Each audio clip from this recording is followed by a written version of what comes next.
या विठ्ठलराव, तुम्हाला मी अध्यक्ष केलं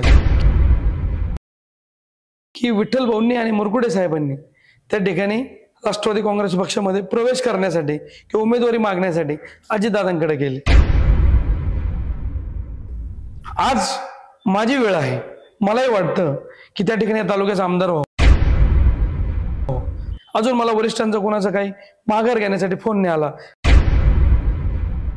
नमस्कार प्रेक्षकांनो, गेल्या काही दिवसांपासून नेवासा विधानसभेमध्ये एक ट्विस्टची चर्चा संपूर्ण तालुक्यामध्ये रंगताना दिसून आली आहे। तो ट्विस्ट म्हणजे फॉर्म भरण्याच्या मुदतीच्या ऐन 15 मिनिटापूर्वी एक उमेदवाराला अजितदादा राष्ट्रवादी पक्षाकडून एबी फॉर्म मिळाला। तर ह्याच विषयी अधिक चर्चा करण्यासाठी आपल्या सोबत आज आहेत राष्ट्रवादी व महायुतीचे अधिकृत उमेदवार अब्दुल भैया शेख। नमस्कार भैया। नमस्कार, स्वागत आहे आपलं आम्ही नेवास्कर न्यूज या चॅनलवर आपल्या। थँक्यू। तर सर्वात प्रथम मी आपल्याला विनंती करेल की आपल्या प्रेक्षकांना, तशी तर आपली ओळख आहेच म्हणजे तालुक्यामध्ये, तुम्ही बऱ्याच लाडक्या बहिणींचे लाडके भाऊ देखील आहात तालुक्यातल्या। थँक्यू। तरी आपल्या तालुक्यातल्या जनतेला मी तुम्हाला एक विनंती करेल की आपली थोडक्यात ओळख देखील करून द्यावी। नमस्कार, मी शेख अब्दुल लालाभाई, कुणाचा भाऊ, कुणाचा भैया तर कुणासाठी मुलगा। कमी वेळातच लोकांनी दिलेल्या प्रेमाने आज संपूर्ण नेवासाकरांच्या मनामध्ये जे मला सर्वसामान्य जनतेने जे स्थान दिलंय त्याच्या माध्यमातून अब्दुल भैया ह्या नावाने मी परिचित झालो। आणि अब्दुल भैया म्हणजे कोण तर येणाऱ्या विधानसभेच्या 2024च्या निवडणुकीच्या संदर्भात नेवासा तालुक्यामध्ये राज्याचे उपमुख्यमंत्री माझे नेते सन्माननीय अजितदादांनी आज मला एबी फॉर्म पाठवून त्या ठिकाणी माझी ओळख ज्या ठिकाणी राहिली होती, तालुक्यात नव्हे तर संपूर्ण जिल्ह्यामध्ये, संपूर्ण महाराष्ट्रामध्ये असा कोण व्यक्ती आहे की ज्यासाठी सन्माननीय अजितदादांनी प्लेनने फॉर्म पाठवला, अशी चर्चा झाली। आणि तो फॉर्म मिळाल्यानंतर संपूर्ण तालुक्यात अब्दुल भैया राष्ट्रवादी काँग्रेस पक्षाचे अधिकृत उमेदवार, महायुतीचे उमेदवार म्हणून त्या ठिकाणी मला नव्याने ओळख मिळाली। त्या अगोदरची माझी ओळख सांगायची म्हटलं तर युवक दशेत मी सन्माननीय अजितदादांच्या नेतृत्वामध्ये पक्षाचा एक सच्चा कार्यकर्ता म्हणून किंवा अजितदादांचा एक निष्ठावंत कार्यकर्ता म्हणून जे स्थान मिळवलं, त्या पदापेक्षा, त्या खुर्चीपेक्षा वेगळं काही मला वाटत नाही की सगळ्यात मोठं काही आहे। आज अल्पसंख्याक मध्ये काम करत असताना, विद्यार्थी दशेत काम करत असताना किंवा युवक दशेत काम करत असताना मला तिन्ही विंग मध्ये अजितदादांनी वेगवेगळे पद दिलेत। महाराष्ट्राच्या नेतृत्व करण्याचं त्या ठिकाणी मला 2 वेळा संधी मिळाली। मला युवकांचं समन्वयक म्हणून त्या ठिकाणी नेमलं गेलं, राष्ट्रवादी फादर बॉडीचं पुणे शहराचं समन्वयक म्हणून नेमलं गेलं। युवकांचा त्या ठिकाणी एक छोट्याशा अल्पशा गावातून जाऊन पुण्यामध्ये त्या ठिकाणी मी अजितदादांच्या सानिध्यात आलो। तेव्हा मला पहिलं माझ्या आयुष्यातलं पद जे होतं ते मला विद्यार्थीचं पद मिळालं। त्यानंतर मी ज्या भागात राहत होतो त्या भागाचं मी अध्यक्ष झालो। त्यानंतर मला अल्पसंख्याक युवकचं शहराचं अध्यक्षपद मिळालं। अशा शहराचं, ज्या शहरामध्ये 50 लाख ते 60 लाख लोकसंख्या आहे आणि मी एका 10,000 पेक्षा कमी लोकसंख्या असलेल्या गावातून तिथे गेलो। 2014 साली माझे आणि दादांचे संबंध आले आणि तेव्हापासून मी 2012 पासून दादांच्या जवळ होतो, पण मला 2014 पासून संघटनेमध्ये त्या ठिकाणी स्थान मिळालं। आणि त्यानंतर 2014 ते 16 विद्यार्थी दशेत काम केलं। 2016ला त्या ठिकाणी मला राष्ट्रवादी युवक अल्पसंख्याकचं शहराचं अध्यक्षपद मिळालं। आणि त्यानंतर 2019ला मला दादांनी युवकांचं राज्याचं त्या ठिकाणी पद दिलं। राज्याचं सरचिटणीस म्हणून त्या ठिकाणी मला काम करायला संधी मिळाली। त्याबरोबर आता सध्याला मला 2 वर्षापासून राज्याचं पद असताना देखील शहराचं युवकांचं कार्याध्यक्ष केलं गेलं। तर हे इतके सारे पद, त्याचबरोबर अनेक वेगवेगळ्या इलेक्शन मध्ये जबाबदाऱ्या मिळाल्या। महानगरपालिकेमध्ये माझ्याकडे विशेष करून कोंढवा भागातील आणि हडपसर भागातील 6 नगरसेवकांची जबाबदारी देण्यात आली। त्यामध्ये 4 नगरसेवक निवडून आणण्यामध्ये आम्ही त्या ठिकाणी यशस्वी झालो। त्याचाच परत एकदा दादांनी माझ्या कामाचा आज या एबी फॉर्म देऊन माझा सन्मान केलेला आहे। मी नेवासा तालुक्यामध्ये ग्रामपंचायतच्या माध्यमातून माझ्या आईला कुकाना या गावात वार्ड क्रमांक 2 मध्ये इलेक्शनसाठी ज्या ठिकाणी अर्ज भरला त्यानंतर मी केलेल्या कामांची पावती आणि माझ्या वागणुकीमुळं, माझ्या कुटुंबाच्या वागणुकीमुळं अल्पसंख्याक समाजाचं नेतृत्व असताना देखील इतर हिंदू भागातून त्या ठिकाणी अर्ज आम्ही दाखल केला आणि त्यामध्ये कुकाण्यासारख्या एका मोठ्या ग्रामपंचायतीमध्ये त्या ठिकाणी मला ज्या वेळेस नामांकन अर्ज आम्ही दाखल केला तर अनेकांनी प्रश्न उठवले की तुम्ही मुस्लिम बहुल जागेतून अर्ज दाखल न करता हिंदू बहुल एरियातून अर्ज दाखल केलेला आहे, ही लढाई कितपत यशस्वी होईल? मला तुम्हाला सांगायला आनंद वाटेल मित्रांनो, माझ्या गावातील माझ्या राजकीय प्रवासाची सुरुवात जी झाली ती वार्ड क्रमांक 2 मधून झाली. तिथे माझ्या घरातील 7-8 घरं हक्काचे आणि 20-25 घरं समाजाचे सोडले तर इतर सर्व समाज हा माझ्या हिंदू भावांनी त्या ठिकाणी माझ्यावर विश्वास दाखवला आणि मला त्या ठिकाणी बहुसंख्य मताने निवडून दिलं आणि तिथून माझ्या आईच्या रूपाने माझा त्या ठिकाणी ग्रामपंचायत मध्ये पहिलं पद गेलं आणि त्यानुसार आज ती माझी राजकीय कारकिर्दी जी सुरू झाली होती तिचा प्रवास आजच्या दिवसाला येऊन या ठिकाणी पुढे जात आहे. तुम्हाला सांगायचं मला मित्रांनो, जर आपले कर्म चांगले असले आणि आपल्या आई वडिलांनी जी आपल्याला शिकवण दिली त्या शिकवणीनुसार जर आपण वागलो आणि समाजामध्ये सगळ्या समाजाला घेऊन आपण चाललो तर कुठली जातपात आडवी येत नाही आणि त्या जातीपातीच्या राजकारणाला छेद देत आज या ठिकाणी नेवासा तालुक्यामध्ये मला एबी फॉर्म घेऊन राष्ट्रवादी काँग्रेस पक्षाचा त्या ठिकाणी एक सदस्य म्हणून आलेला माणूस राष्ट्रवादी काँग्रेस पक्षाचा विधानसभेचा उमेदवारीचा अर्ज दाखल करतो, ही पावती मला त्या ठिकाणी मिळालेली आहे. ज्यावेळेस मला कुकाणा ग्रामपंचायत मध्ये त्या ठिकाणी काम करण्याची संधी मिळाली माझ्या आईच्या स्वरूपात, तर आई प्रतिनिधित्व करत होती. लोकांच्या समस्या सोडवण्यासाठी त्या ठिकाणी मी लोकांच्या समोर जात होतो. कधी कुणाचा अर्ध्या रात्री फोन आला, हॉस्पिटलचे काम असतील किंवा इतरही पोलीस स्टेशनचे काम असतील किंवा अजूनही काही असेल, त्यांच्यासाठी मी नेहमी उभा राहायचो. त्याचीच पावती आज एवढा मोठा जनसमुदाय माझ्या पाठीशी उभा आहे. आता आपण सगळ्यांनी बघितलं, सरांनी सांगितलं सौरभजींनी की लाडक्या बहिणींचा लाडका भाऊ म्हणून मी प्रसिद्धीत आलो. तर का आलो त्याचं कारण हे आहे की तालुक्यामध्ये ज्या वेळेस लाडकी बहीण योजना आली तर सगळ्यात प्रथम आम्ही त्या ठिकाणी जनजागृतीचं काम केलं, प्रचार प्रसाराचं काम केलं, गाड्या बनवल्या आणि त्या गाड्यावरती बॅनरवरती सगळ्या योजना कशी राबवायची, फॉर्म कसे भरायचे त्याची माहिती दिली. कुकाणा या ठिकाणी आपण तरुडी चौकात एक भव्य दिव्य असं ऑफिस उघडलं. त्या ऑफिसच्या ठिकाणी आपण आपली स्वतःची एक टीम ठेवली आणि त्या टीमने दिवस रात्र काम करून त्या ठिकाणी लाडक्या बहिणींचे फॉर्म भरले. आपण 17,000 पेक्षा जास्त फॉर्म त्या ठिकाणी भरले. ते 17,000 फक्त फॉर्म नव्हते, ते कुटुंब होते. ते कुटुंब आज माझ्या पाठीशी ठामपणे उभा आहेत. मला याचा फार मोठा अभिमान आहे. मला तुम्हाला सांगायला एक विशेष बाब त्यात सांगायची. सुरुवातीला जेव्हा योजना आली बऱ्याच विरोधकांनी सांगितलं की हे पैसे येणार नाही आणि काही माझे जवळचे जे होते हितचिंतक त्यांनी सांगितलं की भैया आपण ही रिस्क घेतोय, जर यदा कदाचित आपण सगळ्यांचे फॉर्म भरून घेतले आणि पैसे जर आले नाहीत तर आपल्याला खूप मोठा यामध्ये त्रास होऊ शकतो किंवा इतक्या महिलांना आपण कसं सामोरं जाणार. तर मला तुम्हाला सांगायला आवडेल, माझी जी टीम होती या सगळ्या टीमने खरं श्रेय त्यांचं आहे. त्यांनी दिवस रात्र जागून, दिवसा नेटवर्कचा प्रॉब्लेम असायचा, एक फॉर्म भरायला अर्धा तास 20 मिनिटं 25 मिनिटं जायचे, रात्रीचे फॉर्म भरले गेले, डे नाईट काम केलं. माझ्याकडे जी टीम काम करत होती ते रात्रीचे सुरुवातीला OTP आल्याशिवाय फॉर्म पूर्ण होत नसायचा, रात्रीचं कॉलिंग करायची. त्यासाठी मग लेडीजला कॉल करण्यासाठी लेडीजची टीम आम्ही त्या ठिकाणी नेमली होती. त्या माझ्या महिला भगिनींनी देखील मला त्यामध्ये सहकार्य केलं. माझ्या गल्लीत राहणाऱ्या महिला भगिनींनी सहकार्य केलं. माझे सहकारी आहे त्यांच्या बहिणींनी, त्यांच्या माता भगिनींनी त्यांनी त्या ठिकाणी सहकार्य केलं. त्यामुळेच आम्ही एवढं मोठं काम उभा करू शकलो. कामगारांच्या बाबतीत देखील तसंच आहे. कामगारांचे 2-2 वर्षापासून त्या ठिकाणी अर्ज दाखल होते. साहित्य मिळत नसायचं. साहित्य मिळत नसल्यामुळं चिडचिड व्हायची की 1 वर्ष झालं, 2 वर्ष झालं आम्ही फॉर्म भरलेत, आम्ही त्या ठिकाणी लाभार्थी आजपर्यंत बनू शकलो, अशा तक्रारी यायच्या. त्यामध्ये आम्ही राज्याचे उपमुख्यमंत्री सन्माननीय अजितदादांशी संपर्क साधला. दादांना सगळी हकीकत सांगितली. दादांनी सांगितलं की ते कमिशनर जे आहे तुमच्या नगर जिल्ह्याचे त्यांना मी माझ्या पद्धतीने बोलतो. मग तिकडे आम्ही गेलो. आदरणीय दादांना त्यांच्याशी बोलणं करून दिलं. त्यानंतर कमिशनर साहेबांनी देखील नितीन कवले त्यावेळेस कमिशनर होते, त्यांनी अतिशय चांगलं सहकार्य केलं आणि एका दिवसात राज्यामध्ये कुठे एवढं वाटप झालं नसन तेवढं वाटप आपल्या नेवासा तालुक्यात झालं. याचा मला अभिमान आहे. अनेक प्रश्न उठायचे, कोण खरा लाभार्थी खोटा लाभार्थी, पण एक सांगायचं मित्रांनो, ज्याचा हातावर पोट आहे, जो कामगार आहे, जो कुठे ना कुठे कामगार काम म्हणून काम करतो त्या व्यक्तीला न्याय देण्याचा आम्ही त्या ठिकाणी प्रयत्न केला आणि त्यामुळे जी भव्य दिव्य अशी गर्दी माझ्या प्रत्येक कार्यक्रमांना होते. लोकांना प्रश्न आहे की भैया काय करतो, बिना पैशाचं, बिना 1 रुपये दिलं, डिझेल देत नाही, पेट्रोल देत नाही, गाड्या देत नाही, 5-5 हजार लोकांचे मेळावे कसे घेऊ शकला?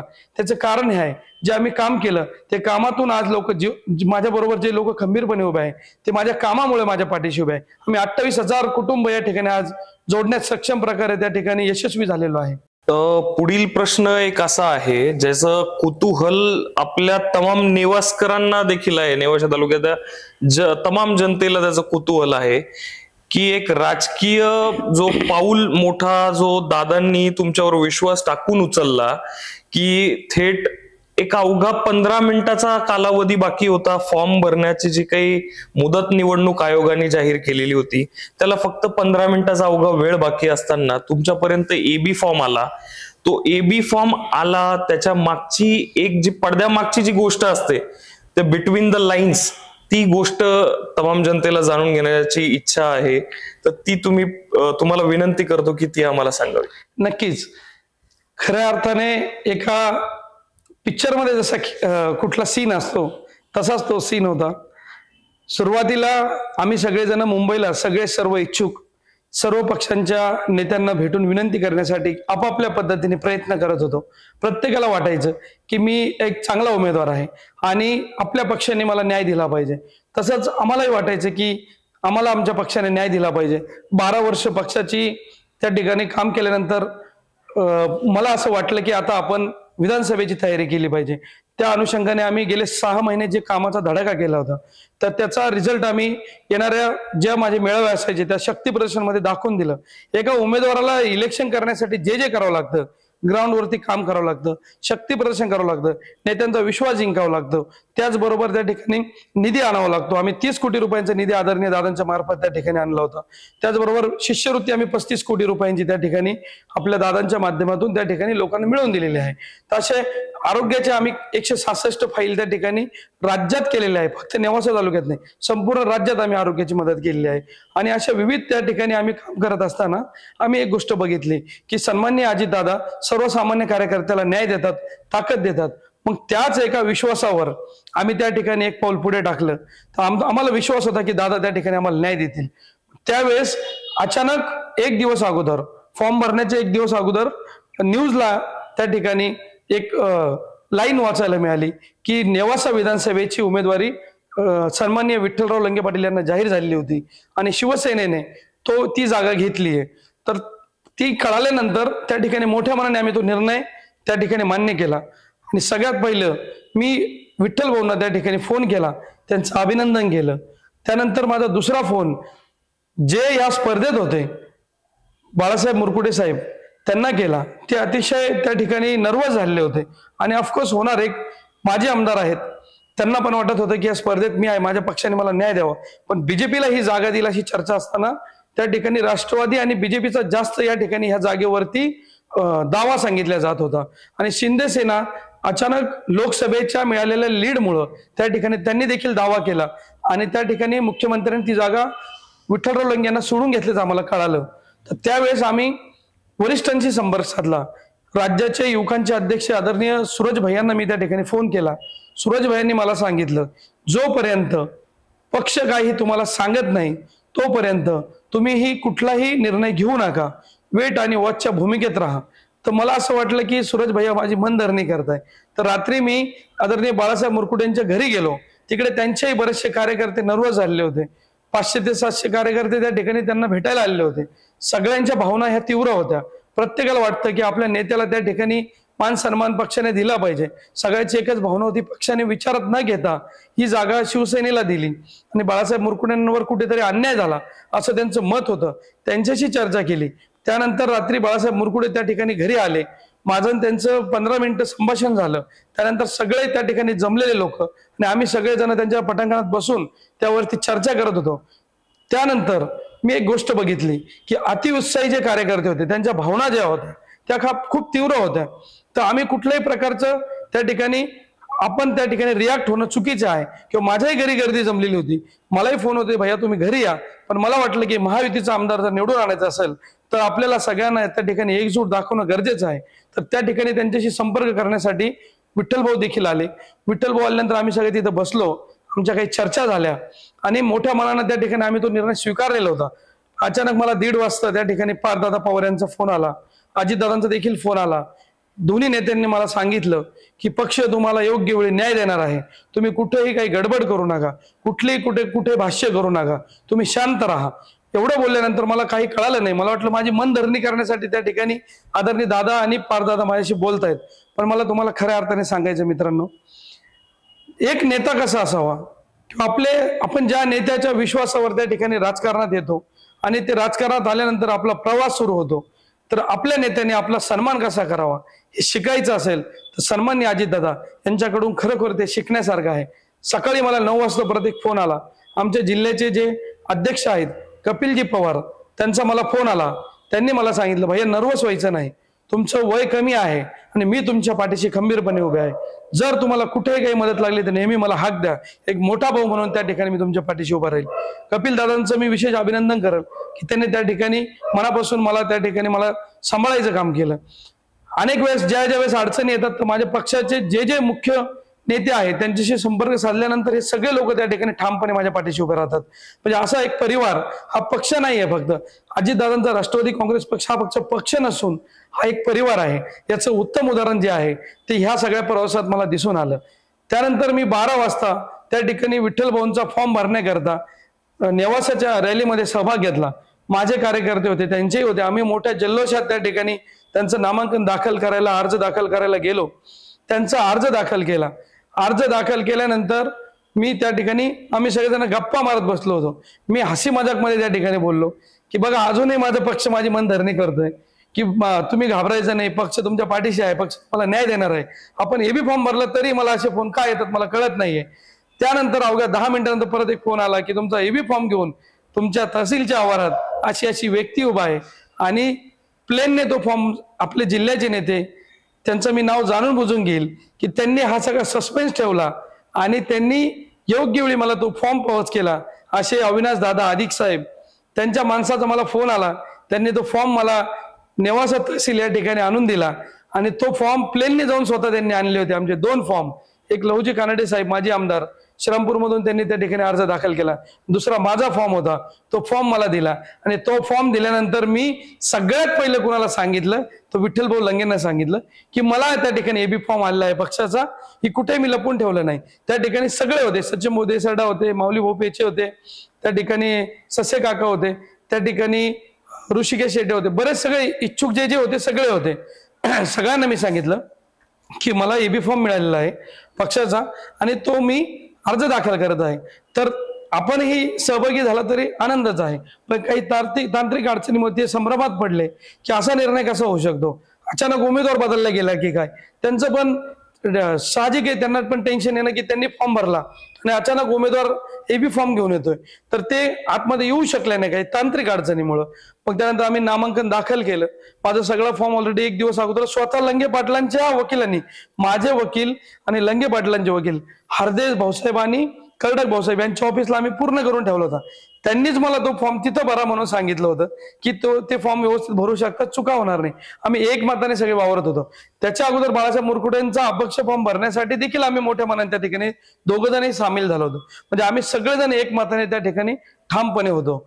आम्ही वारंवार सांगत होतो की पक्ष देईल तो उमेदवार, महायुती देईल तो उमेदवार मान्य करायचा. ऐन वेळी फॉर्म आल्यामुळे चर्चांना उधाण आलं, एक नवीन ट्विस्ट बघायला मिळाला आणि त्याच्या माध्यमातून अनेक प्रश्न उभा राहिले की ही मैत्रीपूर्व लढत होती की काय, किंवा इथे काय होणार पुढे, अनेक प्रश्न उभा राहिले. मला खूप फोन आले, अभिनंदनाचे आले, संभ्रमाचे आले आणि दोन्ही लंगे साहेबांचे कार्यकर्ते आणि मुरकुटे साहेबांचे कार्यकर्ते.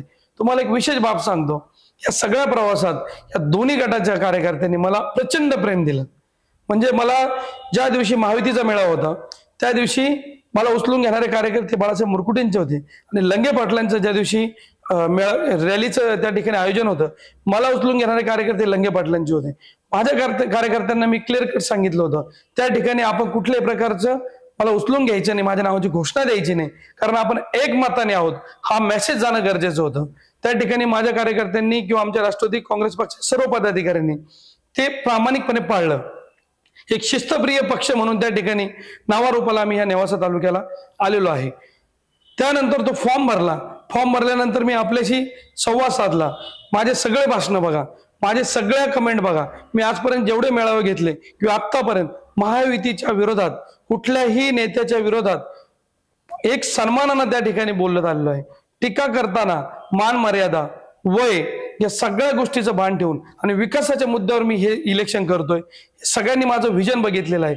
मी कुठेही कुणाला खाली पाडून चुकीच्या पद्धतीने त्या ठिकाणी आजपर्यंत बोललो नाही आणि बोलणार नाही. त्याचं कारण की सन्माननीय अजितदादा यांचे संस्कार माझ्यावर आहेत, माझ्या आईवडिलांचे माझ्यावर संस्कार आहे आणि ज्या पावनभूमीत आपण जन्मलेलं आहे ते संत ज्ञानेश्वरांचे ज्या खांबाला बसून त्यांनी पैस खांबाला बसून या ठिकाणी ज्ञानेश्वरी लिहिली त्या पावनभूमीत आपण जन्मलेलो आहे. आपल्याला त्याचा वारसा आहे आणि वारकरी संप्रदायाचा आमच्या कुटुंबातील कित्येक लोक असे आहे की ते आमच्या घरात सगळे महाराज लोक येतात जातात. वारकरी संप्रदायाचं बोलाय आम्हाला लाभलेलं आहे. तर ह्या सगळ्या गोष्टींचा त्या ठिकाणी विचार जर केला तर मी आज माझ्या कृतीतून ते दाखवून दिलेलं आहे की राजकारण करत असताना चुकीचं काहीतरी बोलणं, एखाद्याला अपमानित करणं किंवा त्या ठिकाणी चिखलफेक करणं, मान मर्यादा सोडून बोलणं, विकासाच्या व्यतिरिक्त इतर गोष्टींच्या कुणाच्या फॅमिलीवर बोलणं, कुणाच्या पर्सनल लाईफवर बोलणं हे मी केलेलं नाही आणि करणारही नाही. माझं जे येणाऱ्या काळात इलेक्शन असेल किंवा जी माझी भूमिका असेल ही तात्विक भांडण असेल आणि ते भांडण करत असताना विकासाच्या मुद्द्यावर मी भांडणार आहे. माझ्या तालुक्याला मला न्याय मिळवून द्यायचा आहे. तो न्याय मिळवून देण्यासाठी मी सन्माननीय अजितदादांच्या मार्फत त्या ठिकाणी अनेक विषयांमध्ये हात घालणार आहे आणि तो न्याय मिळवून देण्यासाठी अजितदादांच्या मार्फत त्या ठिकाणी सक्षम प्रकारे या ठिकाणी राजकारण करण्याचा मी प्रयत्न करणार आहे. काही विजन असतील किंवा बाकीच्या ज्या काही गोष्टी असतील आपण त्याकडे येऊच, पण आता जी संभ्रमी अवस्था जी काही आपल्या तालुक्यात जी काही महायुतीच्या उमेदवारीविषयी जी काही झालेली आहे त्याविषयी अजून एक प्रश्न मी तुम्हाला विचारू इच्छितो की ज्यामध्ये तुम्ही आता नमूद केलं की तुम्ही महायुतीच्या 28 तारखेच्या मेळाव्याला त्या ठिकाणी हजर होतात. त्या मेळाव्यामध्ये तुम्ही सर्व नेत्यांनी म्हणजे विविध पक्षाचे एकत्र येऊन नेत्यांनी तुम्ही तिथे घोषणा देखील दिली होती की महायुतीचा कोणताही उमेदवार महायुतीच्या पक्षश्रेष्ठीकडनं फक्त एकदा जाहीर होऊ द्या, आपण सर्व मिळून त्याचं काम करणार आहोत. तर कुठेतरी आज तो चित्र बघताना दिसून येत नाहीये. काय होतं की आज कुठेतरी बाळासाहेब असतील ते कुठेतरी लंगे पाटलांवर टीका करतायत. कुठेतरी एक वेगळं चित्र आज तालुक्यात निर्माण झालंय का? 100% झालंय. आपलं मत खरोखर योग्य आहे की ज्या वेळेस आपण सार्वजनिक आणि राजकीय जीवनामध्ये सार्वजनिक ठिकाणी बोलत असतो तो आपल्या व्यतिरिक्त आपल्याला बघणारे हे अनेक चेहरे असतात, डोळे असतात. त्यांच्या मनामध्ये त्या ठिकाणी आपल्याबद्दल एक वेगळं स्थान असतं. आपण एखादी भूमिका घेतली, ते बोललो, त्यानंतर आपण भूमिका बदलली तर त्या ठिकाणी आपली इमेज त्या ठिकाणी डॅमेज होण्याचं काम होतं. आता ते काय बोलतात, कुणावर बोलतात तो त्यांचा अधिकार आहे. मी इतका मोठा नेता नाही की मी त्यांना शिकवावं की तुम्ही हे बोलू नका किंवा हे बोलू नका. तो त्यांचा आपसी मामला आहे. पण माझ्या बाबतीमध्ये कोणी आतापर्यंत टीका केलेली नाही आणि करणार नाही, मला खात्री आहे. आणि मीही कुणाच्या बाबतीत टीका केलेली नाही आणि करणार नाही. आज मी माझ्या मताशी एकनिष्ठ आहे. उद्या अजितदादांनी जर सांगितलं की आपल्याला इलेक्शन करायचं तरच मी इलेक्शन करणार आहे आणि त्यासाठी मला हे दोन्ही उमेदवारांची गरज लागणार आहे. हे दोन्ही लोक माझ्या पाठीशी उभा राहिले तर मी हे इलेक्शन करू शकतो. उद्या दादांनी सांगितलं की आपल्याला मैत्रीपूर्वक लढत करायची तर त्या ठिकाणी आमच्या सगळ्या कार्यकर्त्यांना विश्वासात घेऊन आणि शेवटी पक्षाचा जर निर्णय आला की ही लढत करायची त्यावेळेस आम्ही ती लढत करणार आहोत.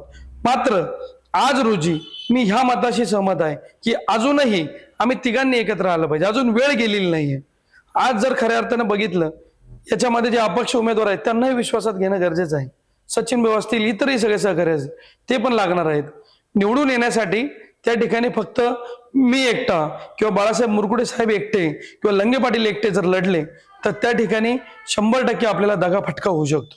जर आपला सगळ्यांचा उद्देश एक आहे, महायुतीचा आमदार निवडून देण्याचा आपला उद्देश आहे तर त्या ठिकाणी सगळ्यांनी एकत्र आलं पाहिजे. त्यासाठी आज माझ्याकडे एबी फॉर्म आहे म्हणून मी फॉर्म दाखल केला आणि त्या ठिकाणी मी आज चर्चेत आहे किंवा मी त्या स्पर्धेत आहे. जर माझ्याकडे एबी फॉर्म नसता तर कदाचित मी त्या स्पर्धेत नसतो किंवा माझी भूमिका महायुतीबरोबर असते. मी महायुतीच्या ठिकाणीच तुम्हाला दिसलो असतो. आता बाळासाहेब मुरकुटेंचा निर्णय हा त्यांचा वैयक्तिक निर्णय आहे.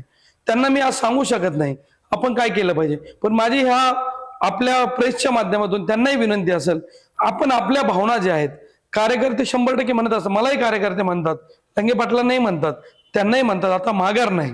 मात्र आपल्याला जर जिंकायचं असेल तर त्यांना माझं नम्रपणे त्या ठिकाणी विनंती आहे, अजूनही वेळ गेलेली नाही.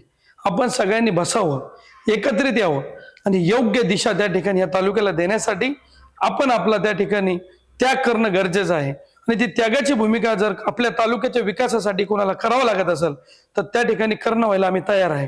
मात्र त्या ठिकाणी कोण स्पर्धेत आहे, कोण निवडून येऊ शकतं आणि कुणाकडं किती ताकद आज उभी आहे, या सगळ्या गोष्टीचा विचार विनिमय करून त्या ठिकाणी सगळ्यांनी एकत्रित येणं गरजेचं आहे.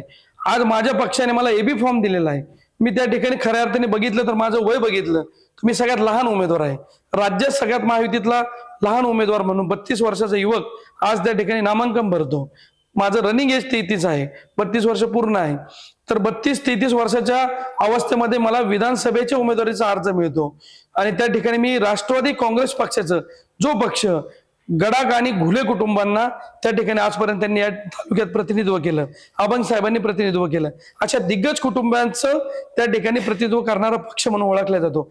त्या पक्षाचा एबी फॉर्म एका रिटायर कंडक्टरचा मुलगा, एका गिरणी चालवणाऱ्या बाईचा मुलगा, एका सर्वसामान्य कुटुंबातून आलेल्या मुलाला मिळतो आणि तो नामांकन दाखल करतो आणि सर्वसामान्य जनता त्याच्या पाठीशी एवढ्या खंबीरपणे उभा राहते. आणि एवढा माझ्या कार्यक्रमांना मिळणारा प्रतिसाद किंवा माझ्या कार्यक्रमाला असलेली महिलांची जी उपस्थिती आहे ती लक्षणीय असल्यामुळं आज खऱ्या अर्थाने मला असं वाटतं की ही सगळ्यात मोठी खुर्ची, सगळ्यात मोठं पद आणि येणाऱ्या काळामध्ये या तालुक्याचा उज्ज्वल विकास करण्यासाठी त्या ठिकाणी या येणाऱ्या तालुक्यामध्ये येणाऱ्या विधानसभेच्या निवडणुकीच्या संदर्भात या तालुक्याला दिशा देण्याचं काम, महायुतीचा आमदार बनवण्याचं काम हे मी केलेल्या कामातून 100% मी करू शकतो असा मला एक विश्वास आहे. मी एक चांगला उमेदवारच नाही तर आमदार झाल्यानंतर या तालुक्याला न्याय देऊ शकतो असा मला विश्वास आहे. नक्कीच तुम्ही जसं म्हटलात की तुम्ही उज्ज्वल भविष्य नेवासा तालुक्याचं घडवू शकता, याच्यावर युवकांना देखील तेवढंच म्हणजे त्यावर काही शंका नाही. पण एक कुठेतरी आज कुतूहलाचा आणखी एक प्रश्न निर्माण होतोय तालुक्यात की कुठेतरी तुम्ही जे सर्व इच्छुक उमेदवार होतात महायुतीकडनं, तर तुम्ही एक मुंबई दौरा फार चर्चेचा आज विषय ठरलेला आहे. तालुक्याच्या जनतेमध्ये ह्या गोष्टीच्या फारशा चर्चा होताना दिसून येत आहे. काहीतरी वेगळं त्याच्यातनं बोललं जातंय, काहीतरी वेगळं. पण तुमच्याकडनं तालुक्याच्या जनतेला काय सत्य आहे ती परिस्थिती ऐकण्यासाठी त्यांना आवडेल ती. खऱ्या अर्थानं तुम्हाला मला एक सांगायचे, मुंबई दौरा हा गाजण्याचं प्रमुख कारण म्हणजे आपल्यासारखे जे प्रेस आहेत ते अतिशय चांगलं काम करतात. म्हणजे 90% प्रेस चांगलं काम करतात तालुक्यात. 90% पत्रकार मित्र कोणी 1 रुपया माझ्याकडून न घेता त्या ठिकाणी इथपर्यंत जे मी आलोय त्यांनी आणलंय मला. माझे जे पत्रकार मित्र आहे ना त्यांनी मला इथपर्यंत आणून ठेवलंय. वेगवेगळे विषय ते मला देतात नेहमी आणि मी जे बोलतो हे बोलल्यानंतर त्यांचा मला फोन येतो, भैया हे चुकलं, हे नका बोलू, हे बोला. म्हणजे माझे गुरुवरे जे आहेत, माझे मार्गदर्शक आहे, तर मी म्हणन जर कोणी असेल दादांनंतर ते पत्रकार मित्र आहेत. तर त्या पत्रकार मित्रांना मी 100% त्या ठिकाणी मी मनापासून त्यांचे आभार व्यक्त करेल. पण काही चुकीचे जे प्रेस आहे त्यांनी शहानिशा न करता त्या ठिकाणी एक फोटो घेतला. तो फोटो होता मुंबईच्या अजितदादांच्या भेटीचा. त्यामध्ये सध्याचे शिवसेनेचे उमेदवार विठ्ठल बोलंगे आणि बाळासाहेब मुरकुटे साहेब माझे आमदार हे 2 जण होते आणि मी होतो. आदरणीय दादा प्रफुल्लभाई पटेल, आदरणीय सुनील तटकरे साहेब, आम्ही सगळेजण मुंबई कार्यालय, पक्ष कार्यालय या ठिकाणी आम्ही चर्चा करत होतो.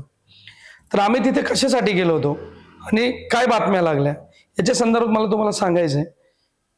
तालुक्यामध्ये प्रेसच्या माध्यमातून आपण जर एखादी बातमी द्यायची असेल तर ज्याच्या संदर्भात बातमी देतो त्याच्या पुढे क्वेश्चन मार्क जर आपण टाकला तर त्याची चौकट करणं गरजेचं आहे की त्याचं मत त्यात देणं गरजेचं आहे. हा कायदा सांगतो. जर आपण एखाद्या बाबतीत चुकीची बातमी छापली आणि त्याने जर इलिगेशन घेतलं किंवा त्याने आपल्या विरोधात कारवाई केली तर आपल्याला त्या ठिकाणी त्या कारवाईला सामोरं जावं लागतं. तर त्या ठिकाणी कुणाचं मत न घेता डायरेक्ट अशा न्यूज छापणं कायद्याचा अपमान आहे, हा गुन्हा आहे. मात्र काही चुकीच्या विचारांच्या लोकांनी ती न्यूज छापली. त्या न्यूजमध्ये असं सांगितलं गेलं की बाळासाहेब मुरकुटे आणि विठ्ठल बोलंगे हे राष्ट्रवादी काँग्रेस पक्षामध्ये त्या ठिकाणी प्रवेश केलाय किंवा करणार आहेत, किंवा बाळासाहेब मुरकुटे यांनी अजितदादांची पहिल्या रात्री भेट घेतली, त्यानंतर दुसऱ्या दिवशी आम्हाला घेऊन गेले. असा तो सगळा प्रसंग होता. कुणाचं राजकीय आयुष्य उद्ध्वस्त करणं हे काय माझ्या बुद्धीला पटत नाही. मी जर स्वार्थी राजकारणी असतो तर मी म्हटलं असं जाऊ द्या, 2 उमेदवार त्या ठिकाणी डॅमेज होत आहे, याच्यावरती भाष्यच नाही करायचं. पण माझ्या बुद्धीला ते पटलं नाही, माझ्या मनाला ते पटलं नाही, माझ्या ते अजितदादांचे ते संस्कार नाही. त्यावेळेस खरी हकीकत अशी आहे की मंत्रालयाच्या बाहेर माझे आमदार आहेत, मित्र आहेत ते माझे, त्यांच्याबरोबर त्या ठिकाणी उभा होतो. समोरच पक्ष कार्यालय आहे राष्ट्रवादी काँग्रेस पक्षाचं. तर तिथे मला विठ्ठल भाऊंचं त्या ठिकाणी तिकडून गाडी येताना दिसली. मी हात केला, त्यांनी गाडी थांबवली. फोन पण नाही, अचानक तिकडून गाडी आली, हात केला, गाडी थांबवली. भाऊ म्हणले की तुम्ही कधी आले? मी सांगितलं मी कालच आलो. मी पहिल्या दिवशी 3 वाजता आलेलो होतो. संध्याकाळी मग मी दादांकडे होतो. संध्याकाळी उशिरापर्यंत दादांच्या बंगल्यावर होतो देवगिरीवर. तिथून मग मी सगळ्यांच्या भेटीगाठी करून दादांची भेट घेऊन मी पार्टी कार्यालयाकडे दुसऱ्या दिवशी आलो होतो.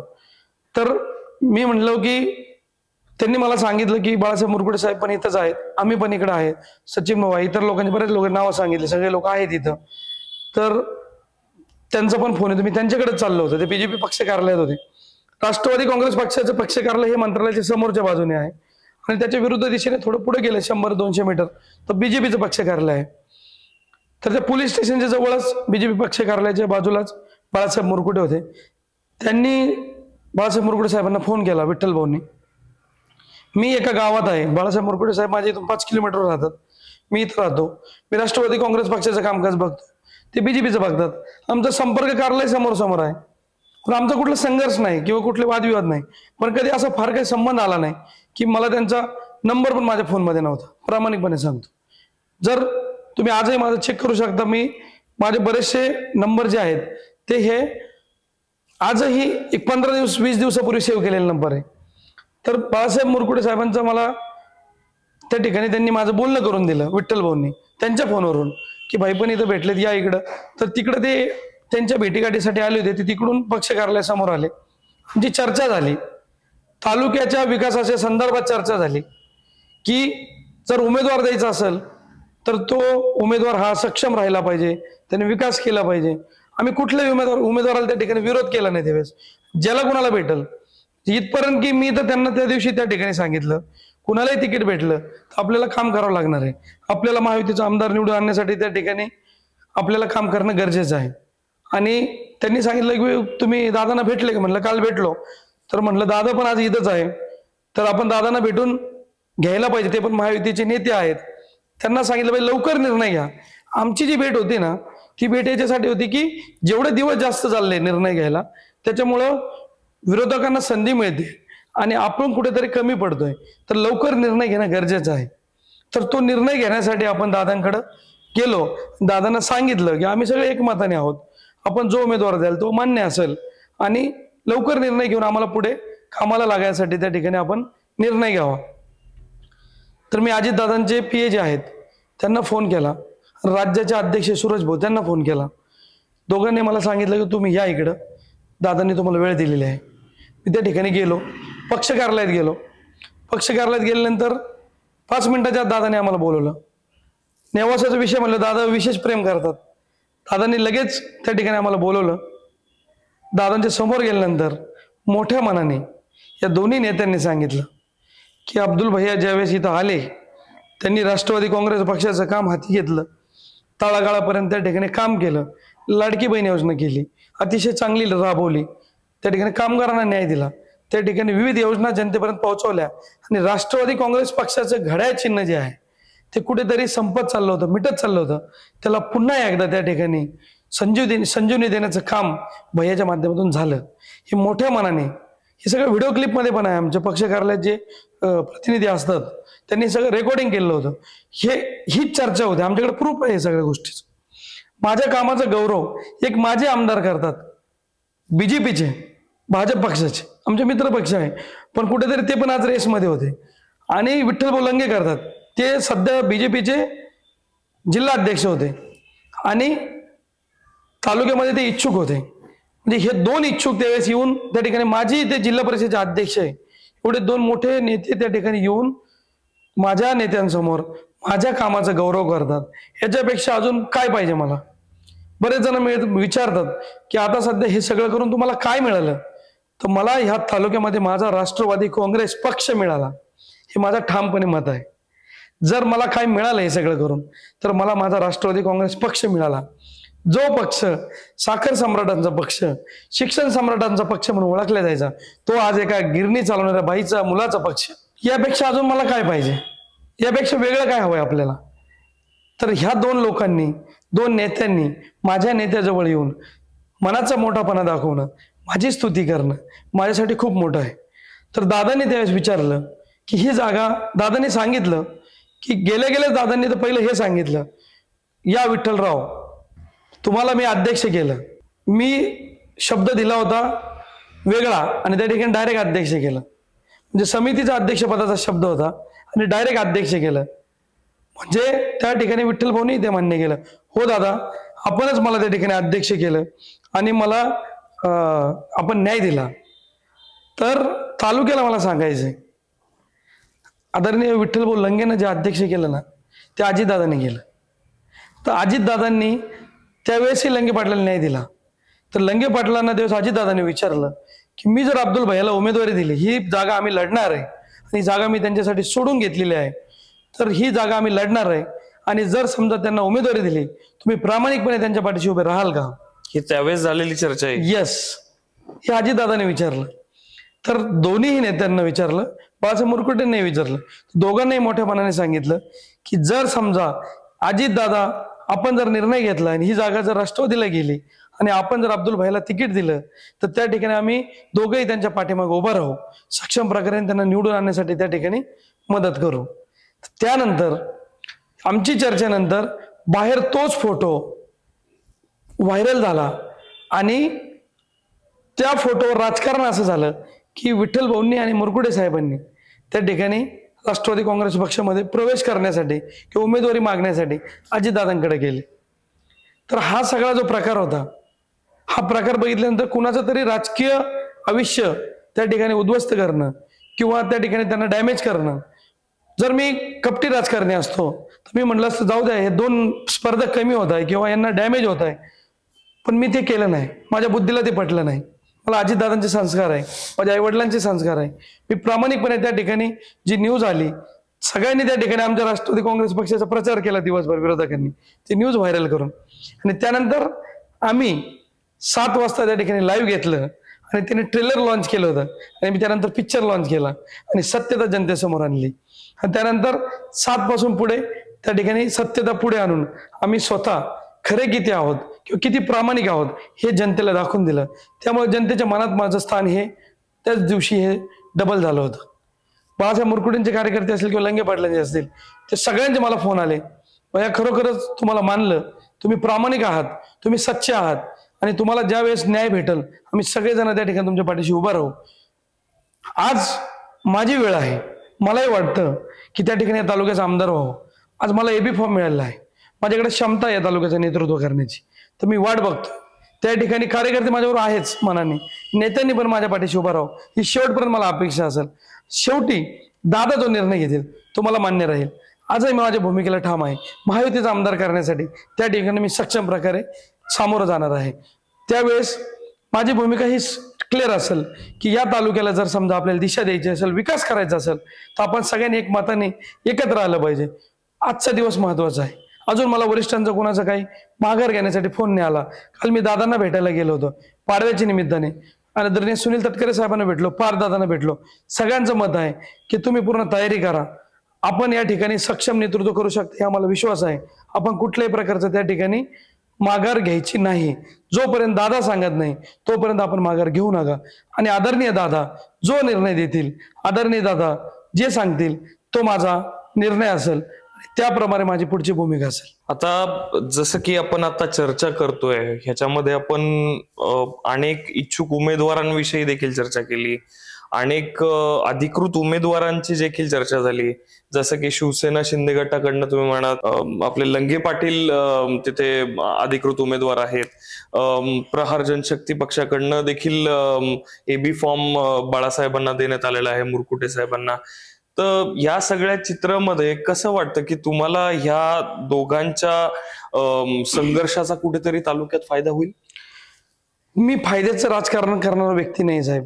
माझा उद्देश एक आहे. मला जर या तालुक्याला महायुतीचा आमदार द्यायचा हा माझा उद्देश आहे, तर मी जर माझा फायदा बघितला किंवा मी जर आज स्वार्थी झालो तर येणारा भविष्य काळात येणारी पिढी मला माफ नाही करणार. माझा इमान जिंदा आहे, मला येणारी पिढी माफ करणार नाही. त्या ठिकाणी मला असं वाटतं की आम्ही सगळे एकत्र राहणं गरजेचं आहे.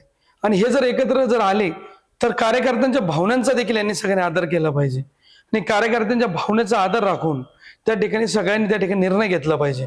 ही लढाई लढत असताना आदरणीय गडाख साहेबांच्या विरोधात ज्यावेळेस ज्या कार्यकर्त्यांनी संघर्ष केलाय तो संघर्ष त्या ठिकाणी सगळ्यांनी बघितलेला आहे. तुम्ही आम्ही नेते आहोत, आम्ही सक्षम आहोत, इथपण ठीक आहे.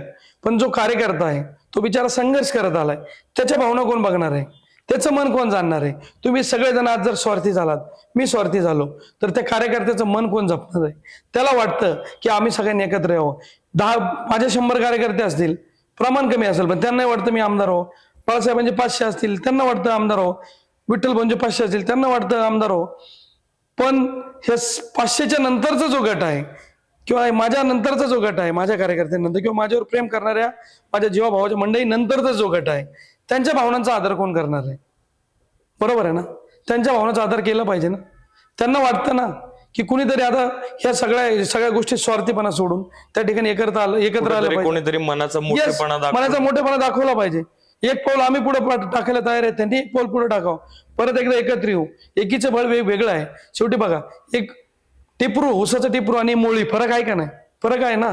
तर सगळ्यांनी एकत्र आलं पाहिजे आणि मोठ्या ताकदीने लढलं पाहिजे. ते कार्यकर्त्यांच्या भावनांचा विचार करा, त्यांनी केलेल्या संघर्षाकडे बघा. आज स्वार्थीपणा सोडून द्यायला पाहिजे सगळ्यांनी. आज ते कार्यकर्त्यांचा संघर्ष बघून सगळ्यांनी एकत्र आलं पाहिजे आणि ही निवडणूक एक मताने लढली पाहिजे, तरच या ठिकाणी महायुतीचा आमदार होऊ शकतो. आणि त्या कार्यकर्त्यांच्या भावनेचा जर आदर असेल तर नक्कीच मला असं वाटतं उद्या काहीतरी वेगळं चित्र बघायला भेटेल आणि आम्ही सगळेजण पुन्हा एकदा एकत्र येऊन ह्या निवडणुकीला सामोरं जाऊ आणि महायुतीचा आमदार त्या ठिकाणी या नेवासा तालुक्याला देऊ. आता हे सर्व झालं एक राजकीय चर्चा, एक राजकीय विजन वगैरे. आता मला एक प्रश्न असा पडतोय की जर समजा नेवाशाच्या जनतेने तुमच्यावर विश्वास टाकला, आपण असं विचार करूया की आता तुमचा जो काही प्रवास आहे इथपर्यंतचा, एक सामान्य कार्यकर्ता ते एक अधिकृत उमेदवाराचा, आता यापुढे जर समजा तुम्ही आमदार झालात तर तुमचा तालुक्यासाठी किंवा तालुक्याच्या जनतेच्या हितासाठी काय विजन असणार? मला विश्वास आहे की या तालुक्याचं प्रतिनिधित्व करण्यासाठी मी सक्षम एक आमदार म्हणून त्या ठिकाणी तालुक्याला न्याय देऊ शकतो. माझं जे विजन आहे, नेवासा तालुका हा रोजगारीच्या दृष्टीने अतिशय मागासलेला तालुका आहे. या तालुक्यामध्ये 50,000 पेक्षा जास्त युवक आहेत की त्यांना वाटतं की आपल्याला त्या ठिकाणी सक्षम रोजगार मिळावा. युवती आहेत, आमच्या महिला आहेत, त्यांना वाटतं आम्हाला हाताला काम मिळावं, स्वयंरोजगार मिळावा. पण खऱ्या अर्थाने बघावं तितक्या प्रमाणात आज या तालुक्यामध्ये रोजगाराचा प्रश्न मिटू शकलेला नाही.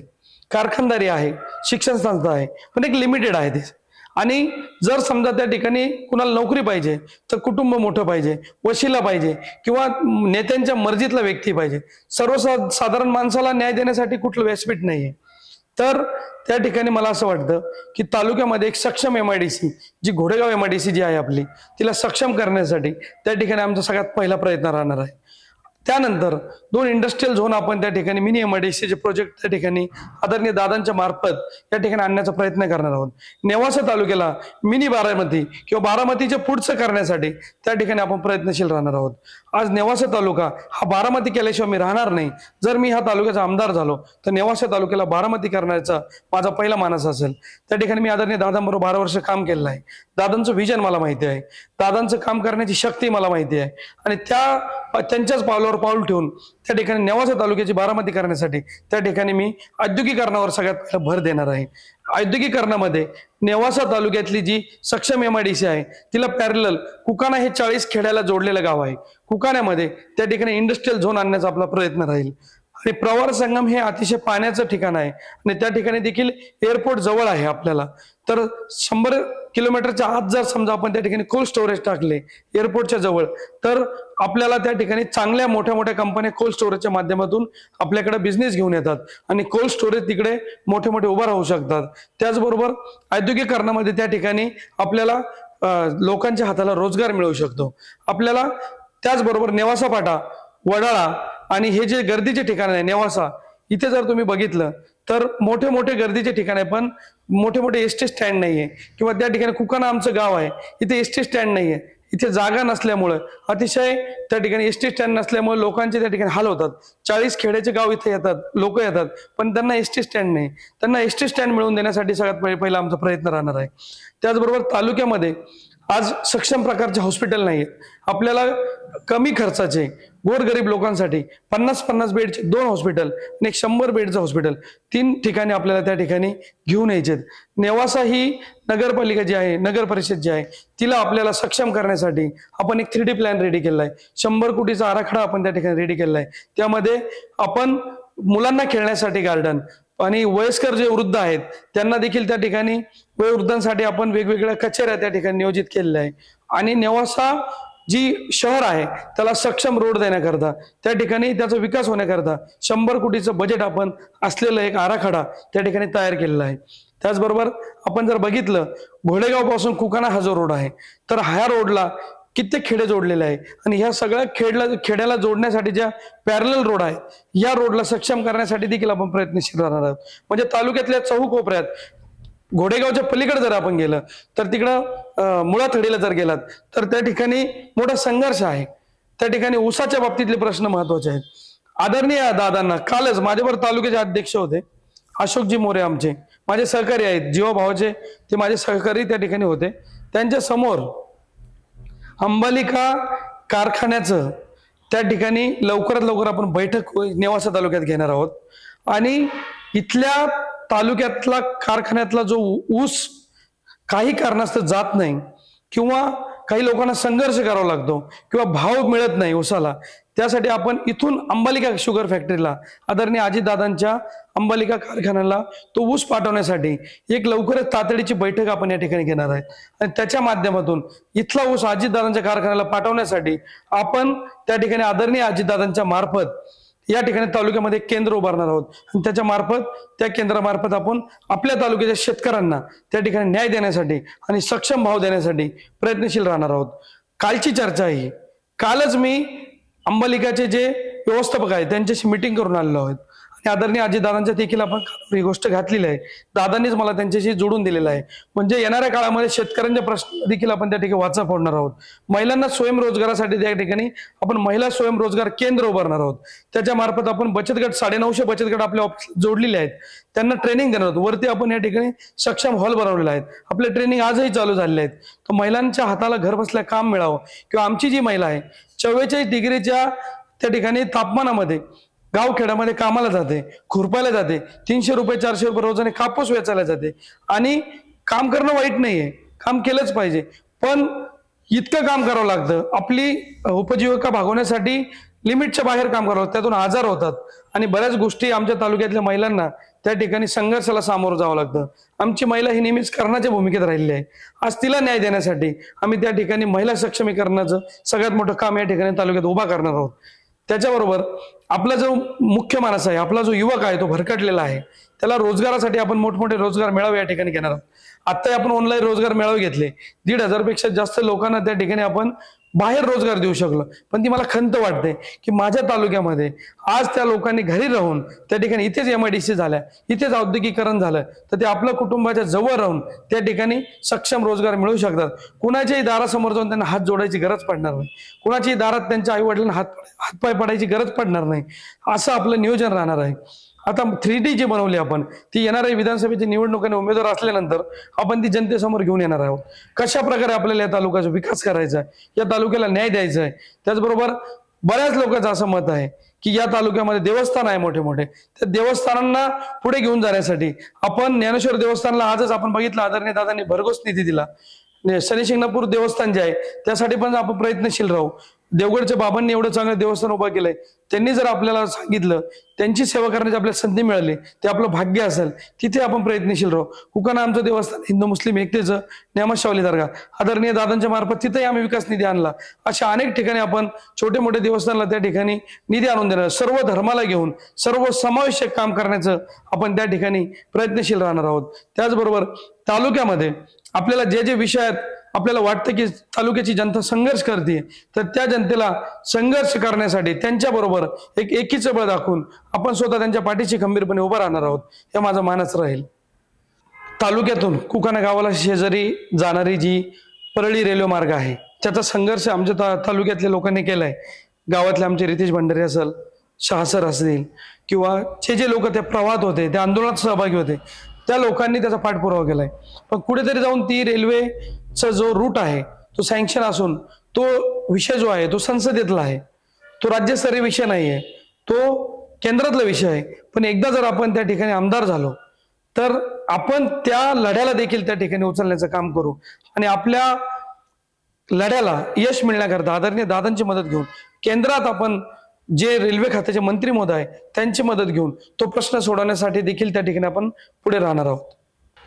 तर हे होते आपल्या बरोबर महाराष्ट्र राज्यातले सर्वात तरुण पण प्रगल्भ असणारे असे महायुतीचे व राष्ट्रवादी अजित पवार गटाचे नेवासा विधानसभेसाठी असलेले अधिकृत उमेदवार अब्दुल भैया शेख. त्यांनी आपल्या सर्व प्रश्नांचे, आपल्या सर्व कुतूहलाचे त्यांनी आज उत्तरं आपल्यापर्यंत दिली आहे असं मी मानतो आणि त्यांचे धन्यवाद आणि आभार व्यक्त करतो की दादा तुम्ही आम्हाला वेळ दिलात आणि जनतेच्या प्रश्नांची सगळी उत्तरं देखील तुम्ही आज देण्याचा प्रयत्न देखील आपण केलेला आहे. तरी या सर्वासाठी धन्यवाद. Thank you so much. मी आपले मनापासून धन्यवाद देईल. आम्ही नेवास्कर न्यूज चॅनल हे खऱ्या अर्थाने फक्त तालुक्यात नाही तर जिल्ह्यात आपण कमी वेळेत नाव लौकिक केलेलं आहे. आणि माझ्यासारख्या एका छोट्याशा कार्यकर्त्याला जो मान मिळाला आपल्या सगळ्यांच्या पत्रकारांच्या माध्यमातूनच आजपर्यंत माझी लढाई इथपर्यंत मी घेऊन आलेलो आहे. आणि आपण सगळ्यांनी आज माझ्यापर्यंत येऊन माझ्याशी चर्चा केली किंवा त्या ठिकाणी मला जो आज या नेवासा तालुक्यात घेऊन जाण्याचं आपण काम करताय त्यासाठी मी मनापासून आपले आभार व्यक्त करतो. धन्यवाद.